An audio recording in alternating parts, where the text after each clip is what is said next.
It's pot up day. Ah, so I wanted to share with you why I really love using the method that I did. I'm just getting to the end of potting up the melons that we planted on March the 1st. Today is the 23rd. I think it's the 23rd. The 23rd or 23rd, I'm pretty sure. So I just got done planting up these melons here, and I'll show you what they look like after. But I wanted to share with you why I like this method of using these trays as I did and started them early. So these are some little cantaloupes that I had. This was old seed, and I didn't expect to have very good germination on them. And I actually had very good germination, actually 100% germination. If I recall how many seeds I put in there, I think maybe one didn't germinate. So that's a row, for space-wise.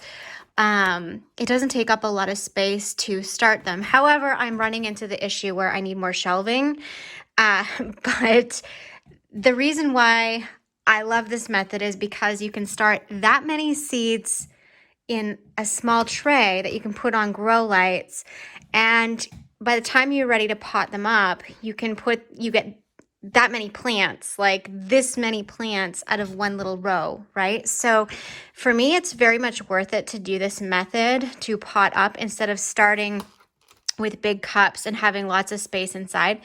I'm lucky because I have a building external to where I'm starting them inside my house that I'm able to put plants, since I'm heating it anyways with chickens in there or baby chicks. So I already have an external building before I could move them into the greenhouse. So this is why I'm starting them so early. However, if you're starting these, you're probably going to start these in another 4 weeks or so. This would be a really great method to do if you don't have a lot of space in your home. I would definitely put get them germinated in a seed tray, put them under grow lights where you're going to have less space needed. And then by the time they get their first true leaves, and this is how I tell. So these guys are almost a little too small to get potted up, but I'm doing it anyways because I'm just not going to get it done any other day. But you can see these here leaves. These two are the ones that sprouted when they first come out of the soil. When they first popped their heads out of the soil, those were the leaves that come out. Now, this is a true leaf for this plant. And usually I want to wait until there's two. On all the other melons there was, including the watermelons. So I went ahead and potted them up anyway. However, these guys it's starting to emerge. You can see tucked in there's a little tip of the second leaf. So I'm going to go ahead and pot them up because they're going to be just fine. They're pretty hardy little plants. But that's when you want to, they're ready. They need more space. They're getting a little bit leggy. And I need to move these guys a little bit closer to light, and they're just not mixing. They're not playing well. So I want to get them potted up and with the other melons on their own grow light shelf. So, those are the things you want to look for, though. You want to look for after there's a true leaves or the true leaf is emerged, you want to see if there's a second one coming. And as soon as you know that there's a second true leaf coming, they're okay to pot up. And I'm using, they were planted in potting or in seed starting mix. Seed starting mix has no nutrition in it. It has no nutrients. So the first was when we planted it. I watered them I fertilized them for the first time in water soluble fertilizer, half strength, for root growth and such.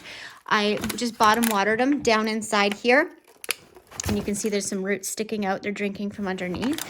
And that's all I did. I watered them, and I did spritz them with half strength water in a spray bottle, and I just slightly spritzed all of them several times throughout this past week to give them a little boost.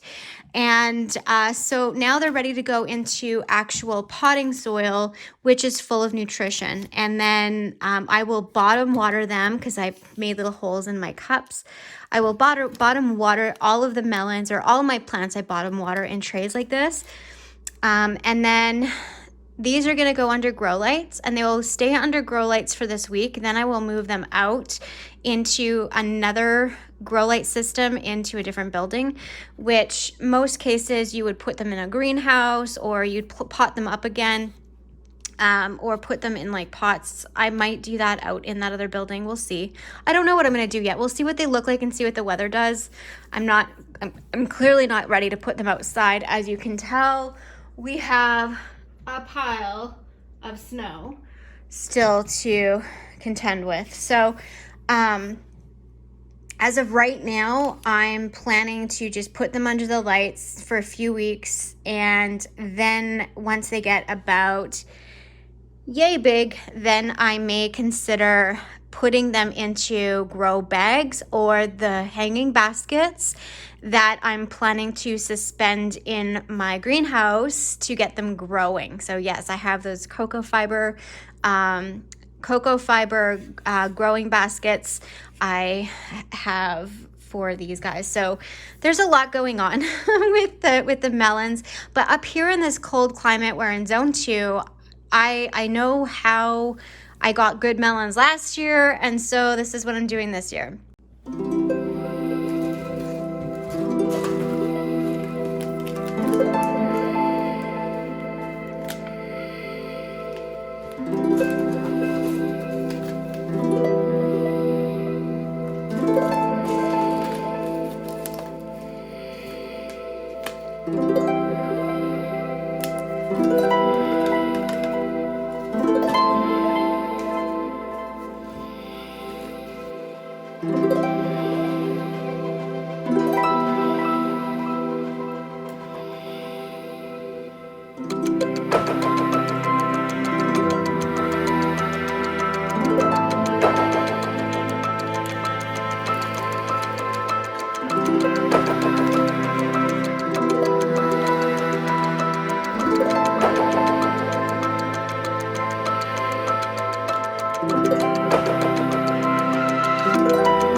So I just got this soil blocker. I wanted to get the smaller one to see how I liked it. It's just an alternative to having the plastic. And so, I mean, I like to do anything I can to cut down on waste, and just, it makes it a lot easier. Then I can, I like it. I think it's something that I could really go get on board with using more frequently. But the soil blocker, basically, you just moisten your soil and you fill it up. I made a mess. You fill it up, you pack your soil in there, and then there's these little kind of like divots.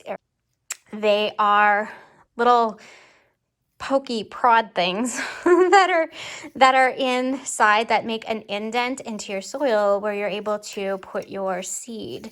And so you just press it down and into your tray. So this one I got from Johnny's Seeds. It's an American company. I couldn't get it here in Canada. And they have all different types of sizes. This one I'm enjoying. I'm definitely going to look in investing a bigger one so that I could get more done more quickly for the amount of seeds that I'm starting each year. It would definitely be a smart investment. But if you're just doing your own garden and you're not preserving like enough food for the whole year, or putting up, acres of food or flowers, then this would probably be something that I would consider looking at if you want to get away from using plastic and you don't want to use paper or peat pots. This is a really great way, and it works good. I like it. I really think it's a great idea, a great concept, and it's easy to use, and it holds together actually very well, especially once the roots start forming in the soil blocks. So that's what it is. It's a soil blocker, and so here's a demo.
Okay, so I'm going to give you a little tour of what we got going on here. I just did these melons. These are the watermelons, the black-tail mountain watermelons that I just potted up. They were in that same tray with the cantaloupe melons that we just looked at, the Delicious 51. These are also melons. These are a type of cantaloupe. Those are the tomatoes that I planted up a few days ago. The thing with tomatoes, I'm going to show you. Okay. The thing with a tomato when you're potting them up, see how this guy, it's got dirt on him. They don't like that so much. Tomatoes, I like to bury them really, really deep. So I put the bottom part of the root ball down to the very, very bottom of the cup, and I put as much dirt as I possibly could up to the top of the little plant, and they will root out. So some of them, you'll see when I potted them up, you will see that some of them had broken off. I broke the roots off. It doesn't matter, because all of these little fuzzy things that are on the plants, I don't know if you can see that so well, but all the little fuzzy things that are on, they're like the little fuzzy on the stem, those will grow roots. So I'm not too worried about breaking anything when I'm doing pot ups like that, because they will grow. So I can probably show you better here. See, it's all fuzzy. So when I pot these up today or tomorrow, I'm going to pot them up to their first set of leaves as deep as I can, so that that will all become roots under there, and they need to get planted up really, really bad. So these are the early girls, which they filled in really nicely. They look really lush. I had a really good germination. Oh, it smells so tomatoey in here. And then the Beaver Lodge ones are a little different, but it's the variety. These are a bush variety, and these are indeterminate, meaning they're vining. So they have two very, very different characteristics of growing. I think they'll all do fine. These are my peppers. These will be getting potted up probably next week. I'm just gonna let them kind of do their thing. Oh, look, I got some helmet head here going on. That means, what this is meaning, when there's seeds stuck, it means, yeah, right there, it means that there's a humidity issue. So I need to fix my humidity with some of these guys. I don't want to fiddle with it too much. All right, popped it off. These are my snapdragons. These are the snapdragons that I harvested myself. Now, I need to go through each one of these and pull each little seedling out and put them in a pot, because some of these are going to be planted for someone as a gift, and some of these are going to be sold as cut flowers. These are my perennials that come up. They're looking really good. What else do I have here? These are the bunny tails. I did give the onions a haircut, so they didn't get potted up, but they did get a haircut. Oh, these are the lettuces that I planted. I potted up as well. So this is what they look like after a few days of recovering from my delicate transplant that I did.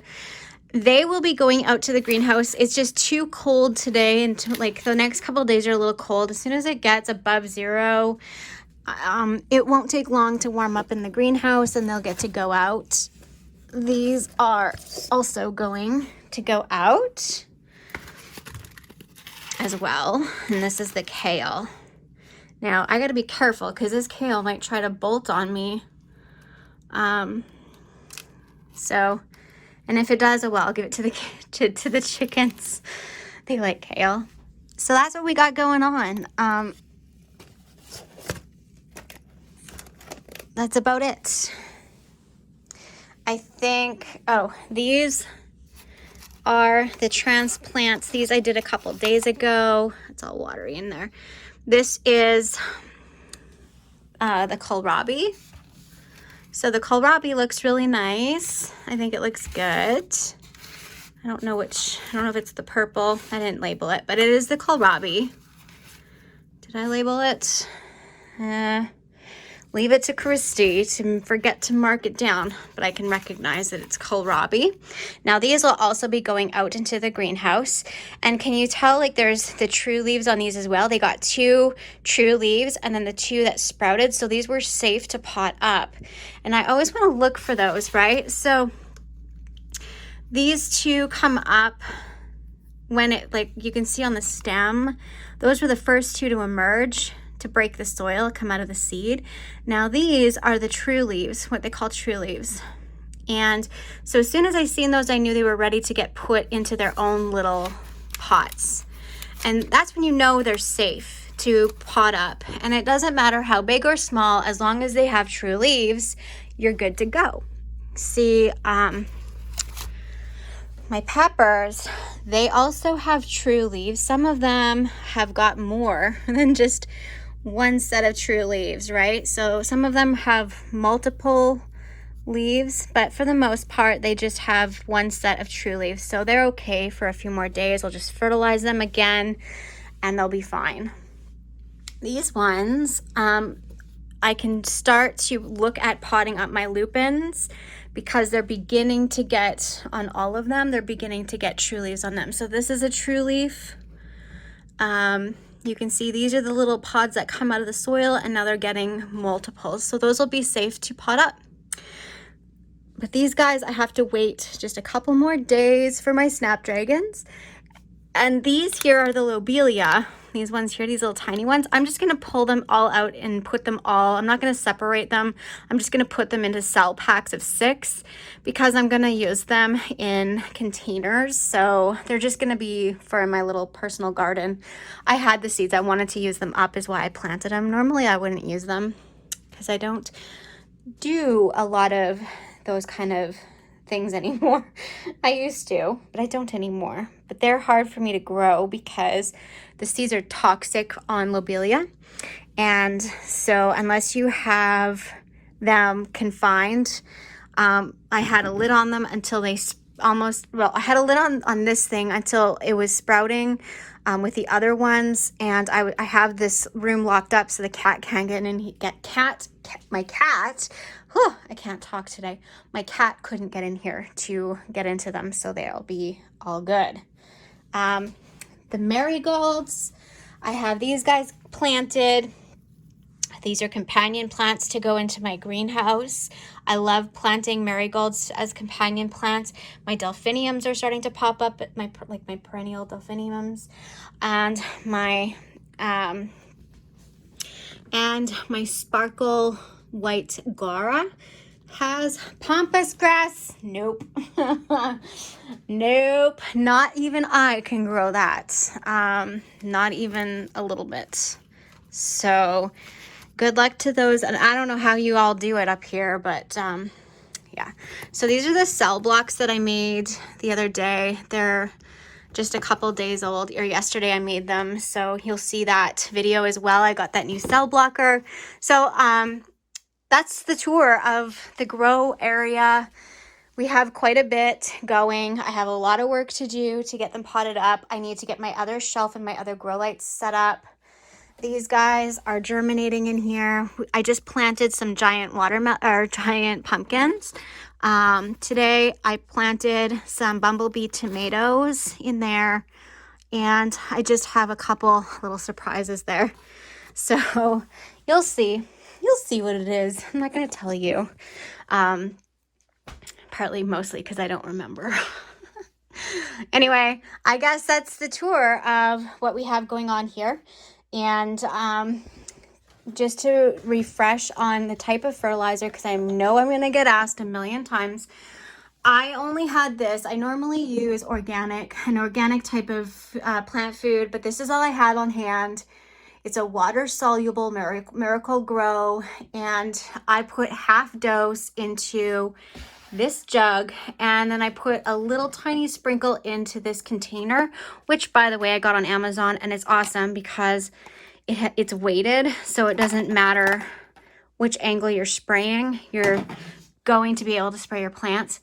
But again, I wanted to share with you the other day, see, these are a little purple. They're stressed out still, but they were really purple the other day, and it's because they were deficient in phosphorus, which is this middle number. So once I fed them, the purple started to go away on them, and they're in less stress. Yeah, see, this one has lots of purple.